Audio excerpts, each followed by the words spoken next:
નમસ્કાર દર્શક મિત્રો, ટીવી18 ન્યૂઝમાં આપનું સ્વાગત છે। ટીવી18 ન્યૂઝ ગુજરાતની પળે પળની ખબર ધરાવતી ગુજરાતી ન્યૂઝ ચેનલ છે। હવે જોઈએ મુખ્ય સમાચાર। પંચમહાલના શહેરમાંથી નકલી હોસ્પિટલ ઝડપાઈ, સંદીપ ભીડે નામના બોગસ તબીબની ધરપકડ।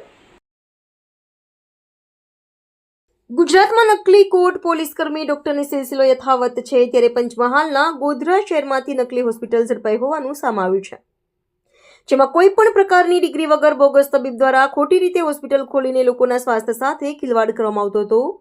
શહેરમાં બોગસ હોસ્પિટલની જાણકારી મળતા મેડિકલ ઓફિસર અને પોલીસની સંયુક્ત ટીમ દ્વારા તપાસ હાથ ધરવામાં આવી હતી, જેમાં પોલીસે એલોપેથિક દવાઓ અને ઇન્સ્ટ્રુમેન્ટ મળી રૂપિયા 3.86 લાખનો મુદ્દામાલ જપ્ત કરી બોગસ તબીબની ધરપકડ કરીને આગળની કાર્યવાહી હાથ ધરી છે।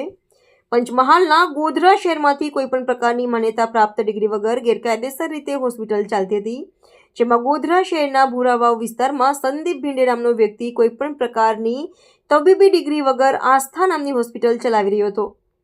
પંચમહાલ એસઓજી પોલીસ અને ગોધરાના જનરલ હોસ્પિટલના મેડિકલ ઓફિસરની સંયુક્ત તપાસ કરવામાં આવી હતી। પોલીસ અને મેડિકલ ઓફિસરની તપાસ દરમિયાન કોઈપણ પ્રકારના લાયસન્સ વગર હોસ્પિટલ ચાલતી હોવાનું સામે આવ્યું હતું। પોલીસે મેડિકલ પ્રેક્ટિસ એક્ટ 1963ની કલમ 30 મુજબ ફરિયાદ નોંધીને એલોપેથિક દવાઓ અને ઇન્સ્ટ્રુમેન્ટ મળી કુલ રૂપિયા 3,86,843નો મુદ્દામાલ જપ્ત કર્યો હતો, જેમાં ગોધરા શહેર બી ડિવિઝન પોલીસે સંદીપ ભીડે નામના બોગસ તબીબની ધરપકડ કરીને આગળની કાર્યવાહી હાથ ધરી છે।